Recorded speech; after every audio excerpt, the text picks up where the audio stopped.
Hey everyone, welcome back to yet another episode of the Abhishek Cast. In this episode, I sit down with Jeff Mann, one of the most experienced voice in our field, to talk about what it really takes to build security that actually matters. Jeff has over 40 years of experience in this space, from working at NSA to PCI audits to shaping how companies think about security today, and he explains why organizations still focus on wrong things, how processes, people, and real thinking matters far more than chasing just tools or exploits. This is a conversation full of stories that help you understand security beyond the buzzwords. If you are new here, this podcast is all about exploring corners of cybersecurity that people rarely talk about, and every episode shares real experience you can learn from. This is Abhishek, and you are listening to the Abhishek Cast. Hey Jeff, welcome to the show. Hey, Abhishek. Thanks for having me join. I was able to look into your LinkedIn and the about section was pretty vast. You were into different fields of security, starting from an analyst, being a consultant, an advisor, and a lot more things, even a podcast host as well. So, how do you see cybersecurity, and how did you really enter into cybersecurity in the 1990s and things like that? Would you mind going around that?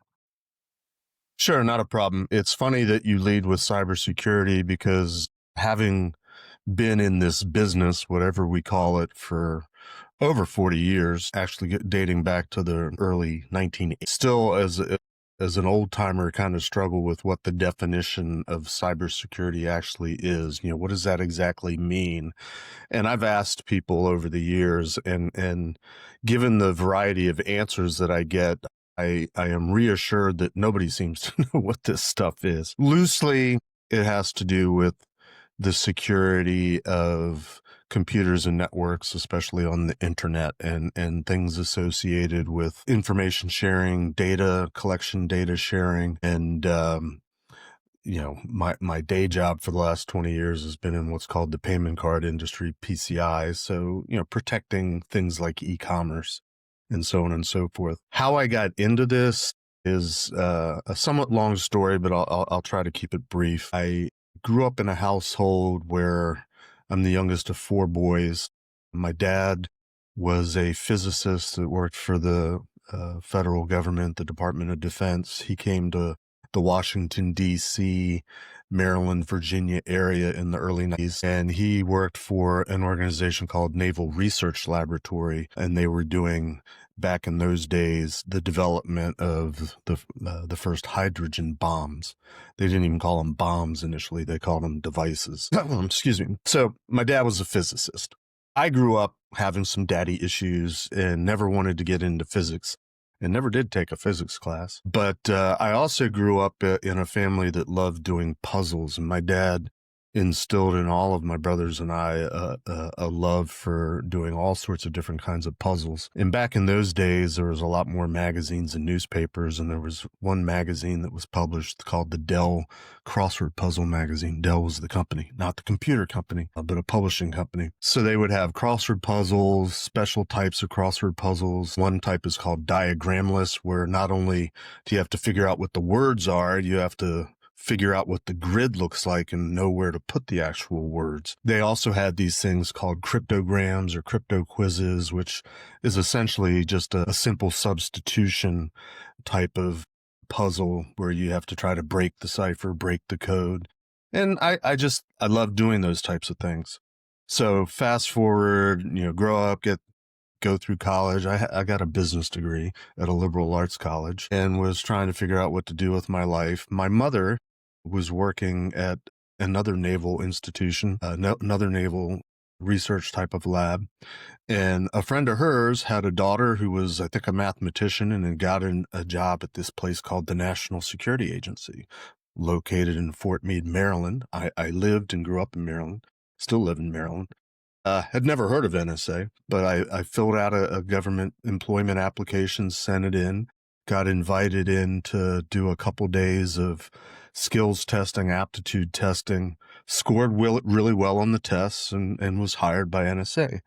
This was back in the mid-1980s, where there was still the Cold War, there was still the Soviet Union, and President Reagan at the time was really on a mission to outspend the Soviet Union and bankrupt them.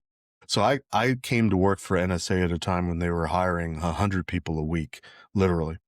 It was a very unique time in history because the internet wasn't really a thing yet. It existed, but it was mostly mainframe computers, government agencies talking to research universities over this rudimentary networking system that was sort of the forerunner of what became the internet. But clearly we were moving very fast towards the digital age as we know it now. But NSA at the time had two sides, offense and defense. Most people know NSA for doing collection of signals and code breaking and, trying to gather information from the whole world, from, our adversaries and perhaps our allies too, just to try to be an information source for those in government needing to make decisions about whether we go to war or things like that. I ended up getting assigned on the defensive side, which at the time I started was called communications security, or ComSec. Very quickly after I went to work in that organization, it was rebranded as information security, InfoSec, and information security is a term that I think most of us are a little bit more familiar with. And I was working in an organization that was doing security evaluations, and we were responsible for the production of what we called manual crypto systems. So the very types of codes and ciphers that you read about in history books and you see in the movies from World War II and stuff like that, things that were still being used even in the 80s and really into the 90s and to some degree even into the 2000s. But I was working and I had a couple opportunities to do some things in that first office where got to start to dabble in computers and software. One of my prouder achievements that I can't really show is I had a customer that was using something called a one-time pad, which is basically two pads of paper with each page having random characters printed on it. And there's two sets, and you use some sort of algorithm to write your message one character at a time, combined with these characters that are printed out, which is essentially the key, the random, and you send messages back and forth. And in theory, only the other end can read the message because that's the only other set of key. There is no algorithm to compute the key. There's no key storage. It's just two sets of key on paper. I had a customer that said, it's taking us hours and hours to decrypt these messages that we're getting or encrypt the messages, but we have this thing on our desk. It was an IBM PC. Is there any way we can use this computer to speed up the process? And I thought, well, yeah, that seems reasonable. So I set out to design a system and sort of ended up being the project manager to produce, still using paper on one side, but figuring out the algorithm and writing it into a computer program, and taking the key that had been printed on paper and putting it onto a floppy disk. Those younger members of the audience think save icon on your computer program. That I didn't realize at the time was revolutionary because NSA built little black boxes. They were a lot of engineers and physicists and mathematicians, and they produced all the secure communications equipment for the US government. But it was all little black boxes. It was all devices. The idea of doing something in software had never been done before. And I sort of stumbled into, pretty sure, the first cryptographic system that was done in software that was produced by NSA. So that was sort of my introduction into this thing. Later on in NSA, and what I'm sort of more well-known for in the cybersecurity world is I went to work for an office that was doing security evaluations of the systems that had been fielded, things that NSA had designed that thought were perfect encryption systems and very robust and unbreakable. But based on experiences at NSA of exploiting our adversaries' systems, somebody had decided, hey, we should look at the way our people use our systems, because even though we design them perfectly, very often things fall down if they're not used properly. As an example, a one-time pad is perfect security because there's only 2 sets of the key, and you use it once and you destroy it, and there's no way mathematically to recover the key. It's a stream of random, and there's no way to predict it. There's no way to generate it. Perfect security, unbreakable. But if you use that key instead of one time, use it for a day or a week or a month, you introduce cryptographic vulnerabilities that make it breakable. And so we were looking at systems in the field, and around that time, the internet sort of became publicly available because the first web browser was published and made available to the public. And so we started looking at the internet, and we had networked systems. We called them distributed systems at the time. And we were doing some security evaluations of that. And some people that I worked with thought, yeah, we ought to just learn how to do pen testing and learn how to break into these computers and networks the way we're seeing it done in movies and TV. Of course, one of the seminal movies in our heritage, War Games, came out in the early 80s. And that showed how hackers did their thing back in those days by basically calling up the mainframe computers over a phone line, because that's how things were connected. The internet back in those days was primarily going over the phone lines. So that got me into pen testing. We organized our own little group, which came to be known as the first Red Team at NSA. And so I'm sort of the architect of the first Red Team. I go out and do a lot of conference speaking and tell stories about what things were like at the beginning and how it all came about. And of course, because I was at NSA and I talk about it, that makes me very popular at parties and things like that. So that's kind of how I got into it. But, it really all boils back to, I liked puzzles and I saw everything as a puzzle. I was solving puzzles, and that's what got me to NSA. And I kind of viewed pen testing and what we were calling at the time internet security, what we now call cybersecurity. I see it kind of as a puzzle. Just to sort of round out the story, I left NSA in 1996. That's a whole different story for another time, but I came out into the private sector with the desire of teaching companies and organizations that were starting to plug into the internet and trying to figure out how to do business and engage in commerce on the internet and take advantage of the internet, was trying to teach them about this thing that we call internet security or information security, or what came to be known as cybersecurity.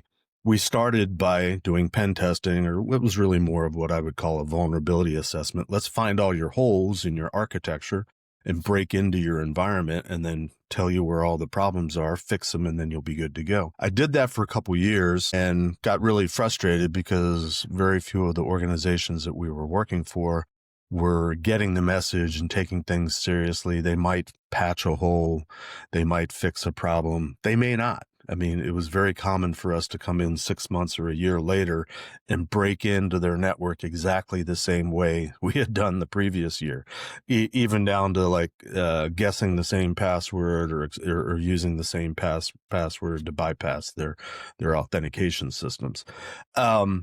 That made me very frustrated, and I thought, as a problem solver, there's got to be a different way to do it. There's got to be a different way to approach this. And around that time, this thing called the PCI, Payment Card Industry Data Security Standard, was published. And I was working for a company at the time where I was handed this document and said, here, read it. This is what we're going to do. And I read it, and I thought, this is a pretty comprehensive overview of how an organization should build an information security or a cybersecurity program in an organization. It's not just about plugging holes. It's not just about secure programs and applications and operating systems. It all revolved around having some idea of what it is that you have that's valuable, that you want to protect, and building procedures and policies around, and sort of have an organizational strategy of how to approach this thing. Which kind of gets to some of the questions that I think you want to ask is, my views on cybersecurity. But I've been for the last, it's been over 20 years now. It's been almost 22 years doing PCI, because it gives me an opportunity to go into companies and teach them about how to do cybersecurity the right way, which isn't just what the industry says go around and find all your vulnerabilities and patch all your vulnerabilities and scream at everybody else for not securing their applications and so on and so forth. It really is a holistic approach that starts with a policy that says, we have something that's valuable that needs to be protected, and we need to protect it from XYZ enemies, what we used to call threats. And it's not just what our industry makes of it very often. It's, at the end of the day, for me, it all revolves around having procedures in place, processes in place, and sort of having a corporate culture of, we're a company that builds widgets, and the design of the widget, for example, that's what's our secret sauce. So that's what we need to protect. So let's figure out how to protect that and make sure it doesn't get stolen. And here's what everybody's role in the organization as an employee, no matter what they do, no matter where they are. Here's sort of the rules of conduct, the things that you should do or shouldn't do to try to keep the overall goal of keeping our secret sauce, or what we sometimes call the crown jewels, secret or protected and safe from those that would want to steal it and exploit it. I'll pause there for a minute, let you ask another question. So I was just very curious about, since you have been into like in the first place, reviewing a lot of systems, doing pen tests, and also the reviewing part of the infrastructure security. So it must be a lot of things into an proactive approach, and having a sort of thing which is like a clear thread diagram, so that we are proactively secure from the attacks which might come against us. So if a person who wants to build a new company and wants to build a secure process, so what are some key factors that you would suggest that people are missing right now, and that's like a bad thing which you see in your perspective? Well, continue on the theme of I see everything in the form of a puzzle. I mean, this is a question that I've been wrestling with and pondering for decades, really. And I think what it boils down to is our industry as a whole has been built around the idea that the technology, the information technology, the IT that we are building our companies on top of at this point these days is what needs to be protected. And protecting it means securing access, having, in the early days, pretty much the only protection was a firewall, and the unknown and the enemy and the bad guy was in this thing that we depicted on early network diagrams. We had our diagrams of the organization, but then we were connecting to the internet, and the internet was depicted on these diagrams as a cloud, because you can't see what's in a cloud. You can hide in the cloud. There's no idea of knowing what's in the cloud. Cloud is dangerous. Cloud is unknown. The cloud is unquantifiable. Ironically now, fast forward 30 years, everything's in the cloud. That's, again, another story for another day. But I think organizations, they are best served if they sort of move beyond the idea that it's all about protecting sort of the physical assets, the information technology, which, it's not even hardware anymore. It's more and more software these days. But the software still runs on hardware, so it's still hardware. I think organizations are better served if they look at sort of a larger picture, a more macro approach. What is it that the organization does? What is valuable or sensitive in terms of their data and their information? What makes it valuable? Who needs to have access to it? Who doesn't? Set up your processes, your access controls accordingly. These these are all familiar concepts, at least theoretically. It should be to everybody. But the sort of the mindset and the approach is more on the data, more on the information.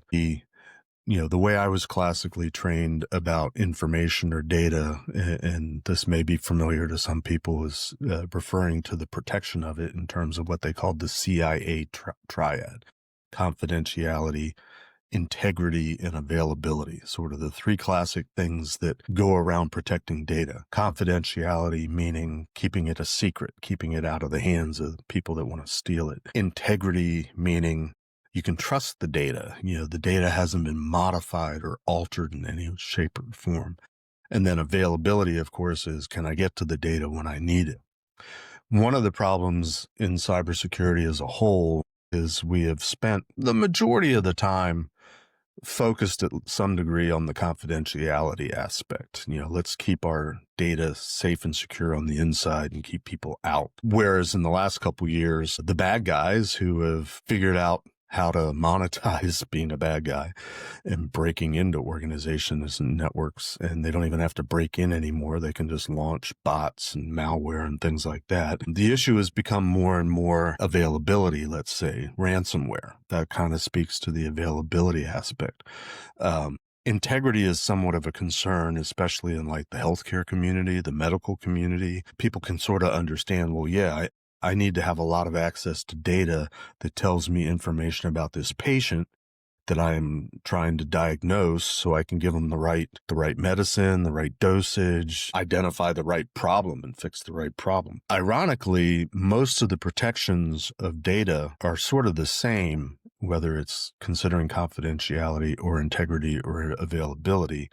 But because largely companies and organizations have a mindset towards confidentiality, keeping the bad guys out, and they set up historically what they think are what we used to call perimeter protections, or they think that they've secured the IT, the infrastructure, the hardware. They tend not to do all the other things. And I guess that's, to me, has been the biggest ongoing problem is there's always been a focus on, well, I need to fix the technology and I need to make sure it's secure. I need to make sure it's patched and up to date, which is a problem, and it's painful. And if there's any way I can avoid it, please, give me an out. The other things that it revolve around building processes and thinking about what information you have that's valuable and how to protect it and who needs it. And this requires a lot of work, and I'm somewhat, being a little bit, pie in the sky, I guess. But, I see time and time again, organizations, whether they intend to or not, they tend to just focus on, well, let's just fix the IT. Let's just fix the technology. Let's focus on that. Don't make us think about all these intangible things, and we don't even know if we're doing well or if it's working. But at the end of the day, I think it all still works together.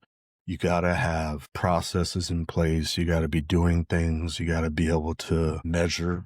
PCI gets lumped together with all the other compliance standards, and people have actually over time made compliance like a subset of security, or security as a subset of compliance. Depends who you ask.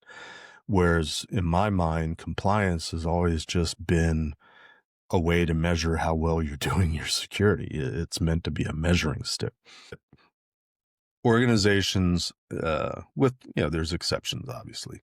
I'm generalizing, but organizations largely, they put their money into something that's tangible. They want to buy another firewall. They want to buy another piece of software. They want another solution. That's even another problem with our industry. Everything that's out there is called a solution. In the beginning, 30 years ago, we called them tools. We called them software. We called them applications. There's very few solutions, but everybody wants that one thing, or that, the fewest number of things that they can set up and have it running. I talk about putting a blinky box in place and what color the blinky light should be, and then everybody can feel good about themselves because that's protecting them. And time again, it's been in the news just in the last month or so. Large companies that people put a lot of trust in for operations are having issues, whether they've been cyber attacks or not. But, AWS has had issues, Cloudflare has had issues, CrowdStrike has had issues, and these are large companies that people are putting a lot of trust in terms of providing a solution to keep everything running. And I don't think we're going to ever move away from that. I mean, that doesn't stop. But I think more and more organizations are starting to figure out it's not enough.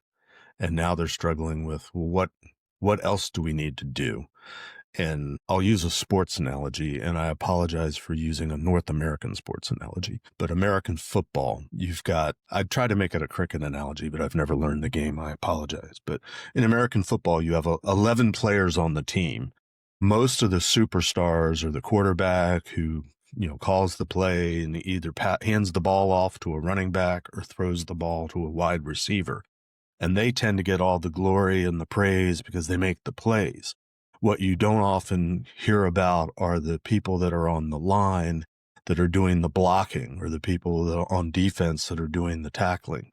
They're the really, most people would acknowledge that, they're the key elements of any team, but they don't get the glory. They don't get all the praise. And that's kind of the way cybersecurity works in theory. There's a lot of stuff that needs to happen, and you're not necessarily going to see it, and you're not necessarily going to get praised for it.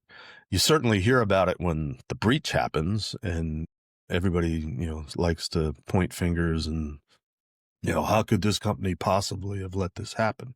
Well, the reason why it happens is because there's this mindset of, well, we've done enough and we've invested in the right products, and the products are in place, and the blinky light is green, so we must be okay. And not as much thought is given to what is it that we're actually doing in terms of a business, and what is it that we're actually doing in terms of having sensitive data, and what's sensitive about it, and how do we protect it? Because who would actually want to come after it, and what value does it have? As an example, when I first got into PCI, which was back in 2000, shortly thereafter, Verizon published its first breach report, the Verizon DBIR, Data Breach Investigative Report. I forget what the I stands for.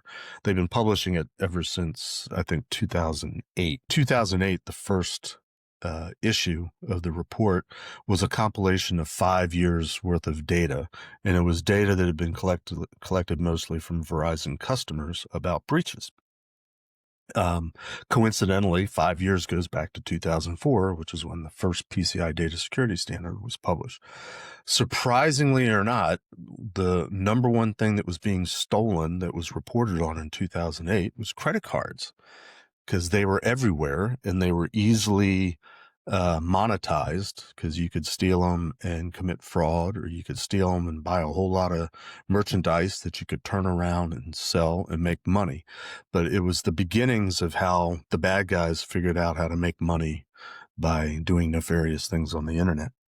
Fast forward to 2025, the latest Verizon breach report, while credit card information is still being stolen, it's much, much smaller. The most common thing being stolen now and monetized by being resold are credentials and authorization information, so that bad guys can do things like break into an environment and either steal stuff or just simply ransomware.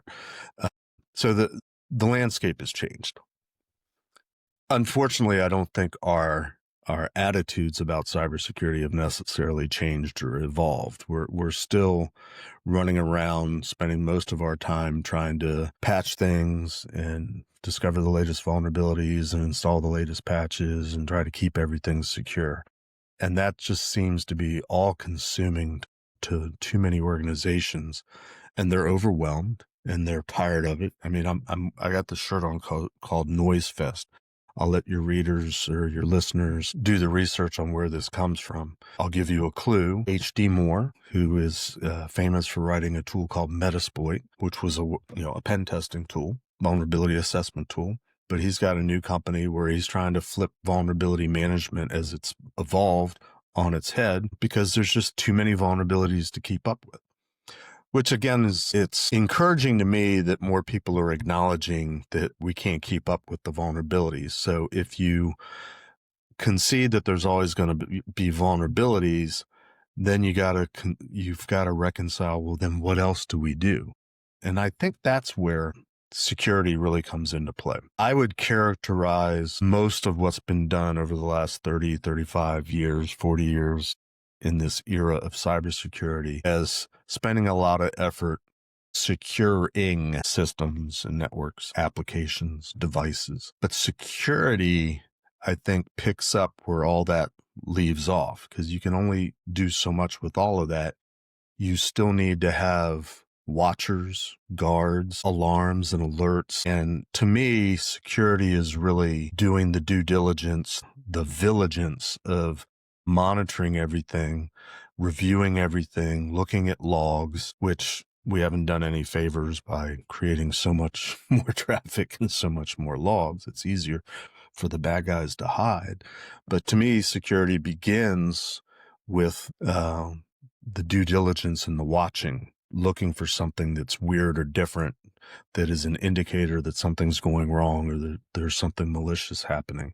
Whereas most of what's been done over the last 30, 35 years in terms of patching and vulnerability discovery and, lather, rinse, repeat, I would call that securing.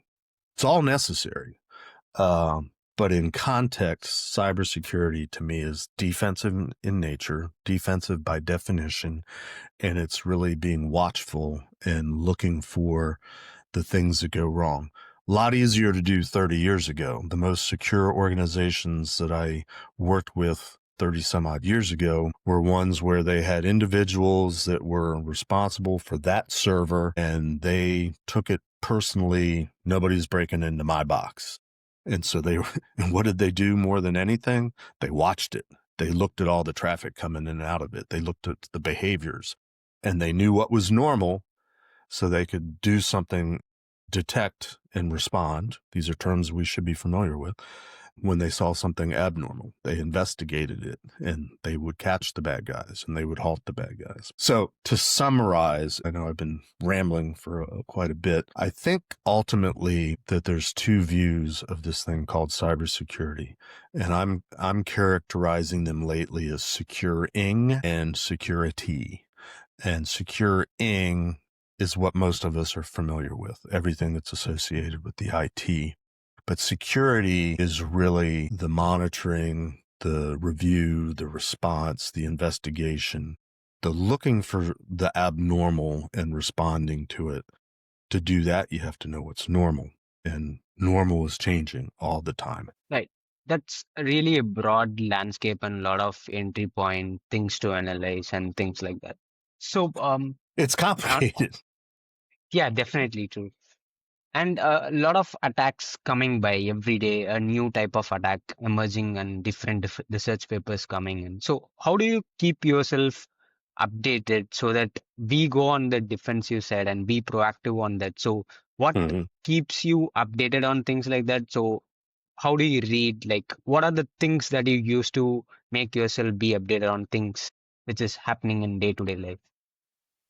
Well, one of my dirty little secrets is about the time I got into PCI, that's about the time that I decided to stop doing pen testing. And I did that for two reasons. One, there were people that I was working with, members of my team that were younger and hungrier and much more into the technology and were frankly better at it than I was. There was that, and what I've alluded to earlier, sort of the frustration that pen testing doesn't seem to be working is, back in those days, it was mostly Unix systems, so we were getting root. The modern day equivalent would be domain admin.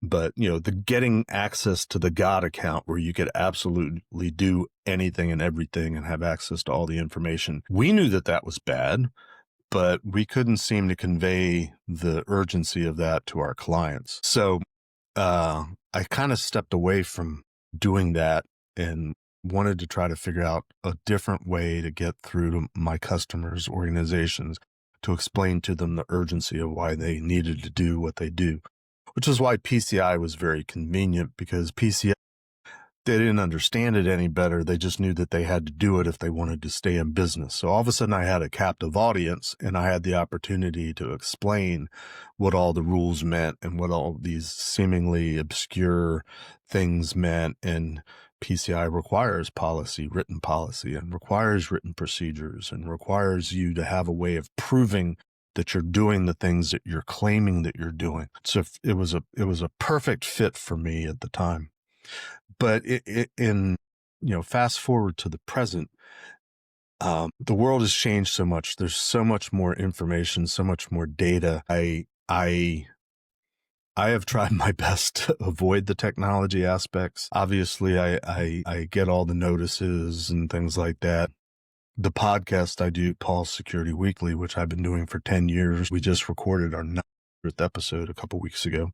We're all in it to get to episode 1,000. This will take us another 2.5 years. I'm not going anywhere, but that's probably the best resource where, because we talk about the news of the week, and while others on the show tend to bring in the stories of the latest vulnerabilities and the latest CVE, and we've had long ongoing discussions and debates about the utility of the CVE and how do you decide what's a critical vulnerability in your organization? How do you prioritize and fix it? These are themes that have been going around our industry for several years now. That's what keeps me most exposed to it. That, and because I have lots of feeds, because I'm a podcaster, I'm considered a media person, and some of it's voluntarily. I sign up for it, but I get inundated with a lot of information, and I try to keep my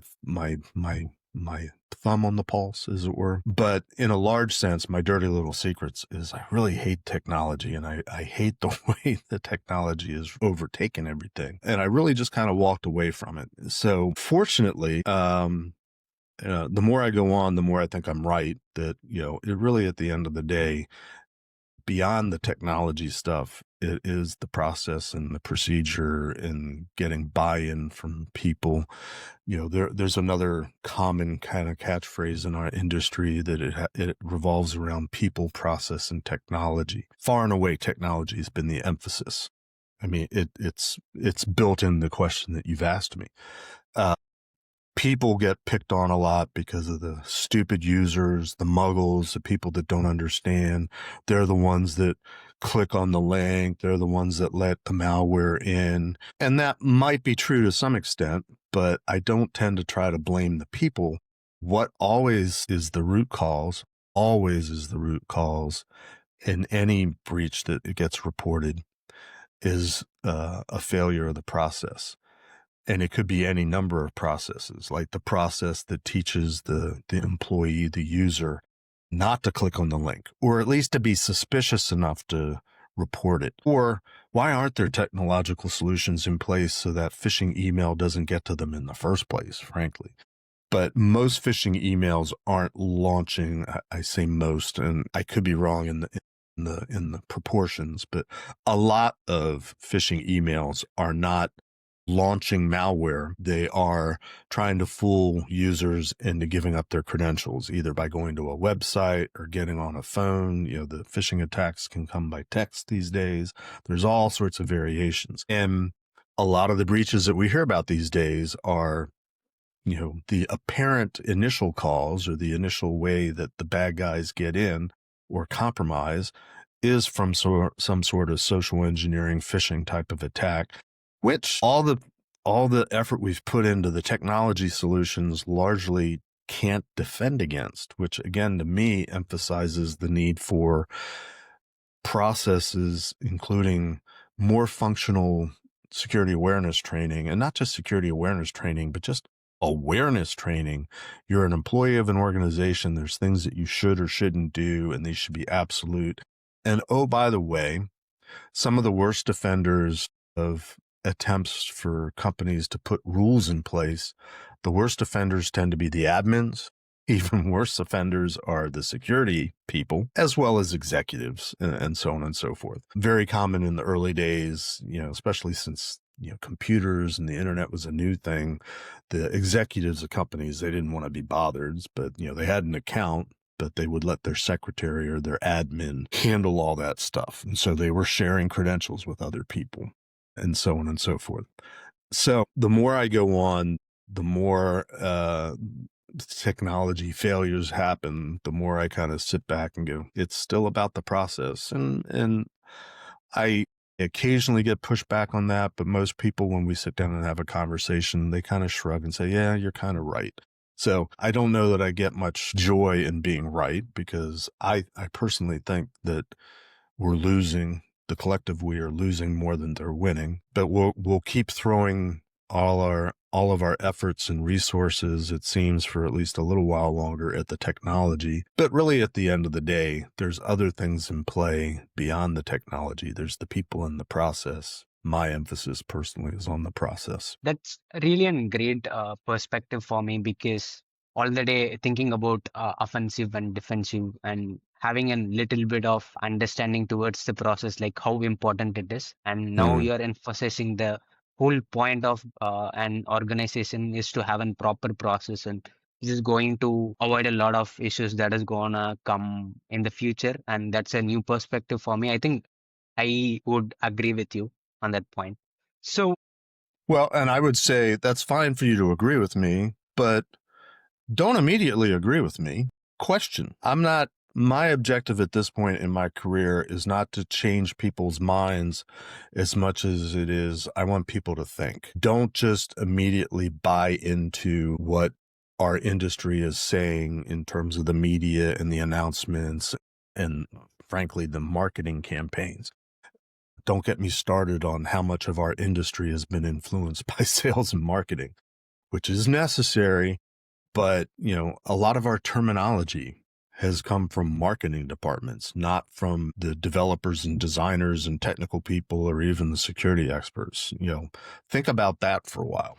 And I won't point fingers, but if you name a term, just about any term that's kind of a popular buzzword term, you can probably 95% of the time attribute it to a sales or marketing campaign from some vendor that was trying to sell their stuff. agree with you, because I've seen that in first person. So Sure. that's something, yeah. So going forward with the Security Weekly, where you have been host on doing a lot of podcasts, 900 is a very large Mhm. number to me, because I'm just doing my 10th. I would say it's 9th and 10th episode. So it's a very long time, and you have been doing this all day. So what are the things that you have come like encountered on doing podcasts, and what are the things that you ensure when you host a podcast, and what are the things that you see when you talk in, say, media or an YouTube channel and whatever it is? So what are the things that you care about when you are public facing? Well, I think at the end of the day, it's what I was just saying. I'm not necessarily trying to change people's minds as much as I want people to sort of challenge the status quo. Uh, some years ago, I gave a talk. I've been doing conference speaking for about 10 years now, and somebody gave me some advice early on that it was a very prolific speaker. I said, "How do you give so many talks?" And they said, "I do one talk a year." And I thought, that's brilliant. Yeah. You don't have to come up with a new talk every time you speak. Now, I violated that this fall because I gave 7 different talks over the span of 2 months. I'll never do that again. But I digress. I gave a talk a couple years ago. One of the things that we always do on our podcast, and Paul Security Weekly is in its 20th year now. I think it just hit 20 years. I've been doing it for about 10 years. Paul Asadorian, the guy that started it, along with his partner Larry Pesce. Paul was working at a company that I went to work for. I'm not going to say the name. I don't want to give them the free press. But we were working for a vendor, and I got wind of the fact that he did a podcast, and somewhere along the line, I visited the studio and he sat me down and got on air, and I've been doing it ever since for about 10 years. Whenever I think about walking away from the podcast, I'll meet somebody at a conference. They'll come up and take me aside and they'll say, "Hey, I really appreciate the perspective that you bring to the podcast." And so, people apparently are listening and are challenged and are intrigued. But so I was giving a talk a couple years ago. One of the things that we always ask people that we interview on the podcast is, "How did you get your start in cybersecurity?" I mean, it's the first question you asked me. Very common question. And if anybody asked me, I would say, "Oh, well, I worked at NSA. That's how I got my start in cybersecurity. But at some point, I realized, that's not really a complete answer, because the real answer is, how did I get to NSA? Because NSA, it was kind of the right place at the right time in history type of thing. And I was the right person apparently to do some things. But it sort of, it got me doing some research. I wanted to give a talk, and I'd had this impression for a while. And so the talk ended up being called "Hackers Are Neither Created Nor Destroyed." And my contention is, and I realized, I'm a hacker. Of course, I had to define what a hacker is and what it means. And, that's somewhat subjective. There's different opinions and definitions on what a hacker is, but part of it revolved around, I got asked to join a nonprofit organization that was trying to dispel the myth of hackers are always the bad guys, and people that get really incensed and emotional about the media referring to all the bad guys out there as hackers. I mean, if you'll go back and listen to the recording of this podcast, I have not referred, I think maybe once in our conversation did I sort of refer to the bad guy as hackers, but I try to call them the bad guys. In fact, I learned a new term a couple weeks ago from a journalist that I was talking to. He shared an article with me where they referred to the bad guys as miscreants. And I'm like, that's a cool word. I got to try to remember that. But I ended up doing a talk where I sort of gave my backstory, and I told a little bit about, growing up, liking puzzles. That's how I got to NSA. That's how I got into it. But I came to the realization at some point that I'm a hacker, not a computer hacker, not a network hacker, although I did that for a time. But to me, being a hacker is really more of a mindset. And it's almost like a worldview or philosophy, or it's the way I'm wired. I think whatever this is that I refer to as being a hacker has something to do also, ironically, with being on the autism spectrum. I think there's a ton of people, vast majority of people that I would say are part of the hacker community are somewhere on the spectrum. Some are more obvious than others, but it's sort of a common theme. But part of the talk that I gave was, here's some of the idiosyncrasies I have in the way that I am, that I seem to think I see all the time in the hacker community, and I think are common traits. Things like being musical. A lot of musicians in the hacker community, because something about the way our brains are wired make people that are musical are also good at kind of puzzle solving, problem solving, seeing things a different way. I think one of the elements of being a hacker is just not accepting things, not accepting the status quo. Is there a better way to do this? You're telling me this is the right way, but could there be a better way or a different way or an improved way or a shortcut, frankly? So I gave, you can go out on YouTube and search for this talk. I think there's one or two recordings of it out there. But being left-handed, I have more often than not, when I've been in small groups somehow associated with being at a conference or something like that, 1/2 to 2/3 of the people in the group are left-handed. Whereas the average left-handed people in terms of the population, at least in the US, I don't know if this is a global count, is somewhere like 17, 18%. Why it's not 25%? Because I always thought it was like a double recessive gene. I think it has a lot to do with the Catholic Church and people growing up in Catholic school and being forced to be right-handed. Other things like that. But it all boils down to, for me, and this is what I'm trying to encourage your audience to think about, is not accepting the status quo. Is there a better way to do something? Think, don't just accept things the way they are. I just have this, if somebody says this is the way it is, I immediately jump to, are you sure? Maybe there's a different way. Maybe there's a better way. Some people could call that a curiosity.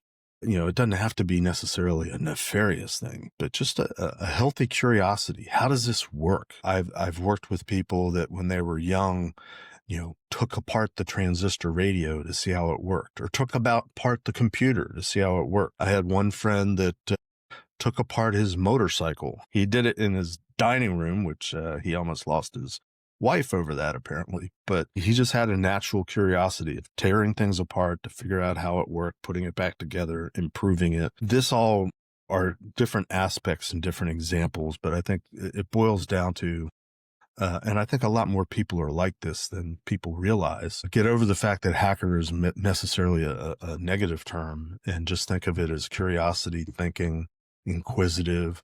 How do things work? Is there a better way to do stuff? That to me is the hacker mentality, the hacker mindset. And that's what I try to bring out of people. And that's what I try to promote.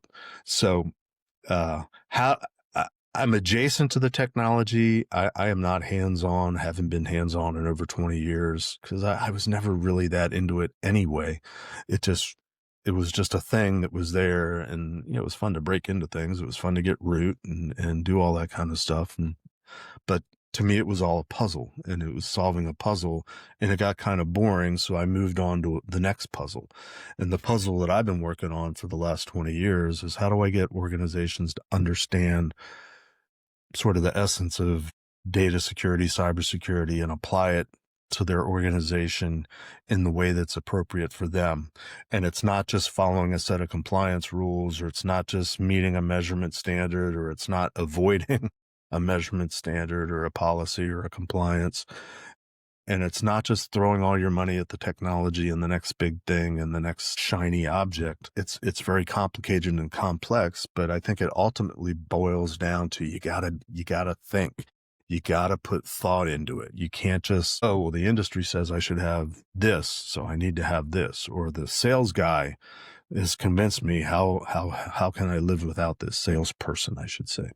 That's what I'm trying to do. And as long as I get feedback at conferences where people come to me and say, oh, I love what you do on the show, I'll keep doing it. If I start getting people that are like, dude, you're really out of touch and you need to step aside, I'll probably still keep doing it just because I'll take the challenge. As long as people are listening, I'm going to keep talking. I guess that's my attitude at the end of the day. That's really a broad answer, and it actually answers all of my follow-up questions which I had for you.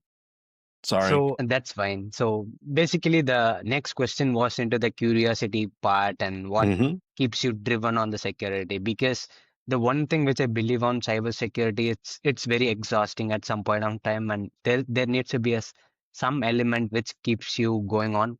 And I am able to understand the mentality of being digging into things. Like if there is a way to hack, what's the next shortcut and what's the next one? So the mentality of having and digging into a lot of things really gives a lot of impact on what people might do.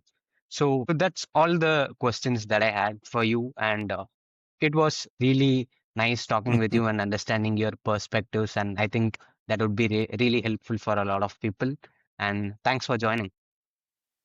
Well, I hope that somebody gets something out of this, and appreciate you giving me the platform to reach a few more people. And I encourage everybody that's listening to keep thinking and be curious, and don't take my word for it. Thanks. Right.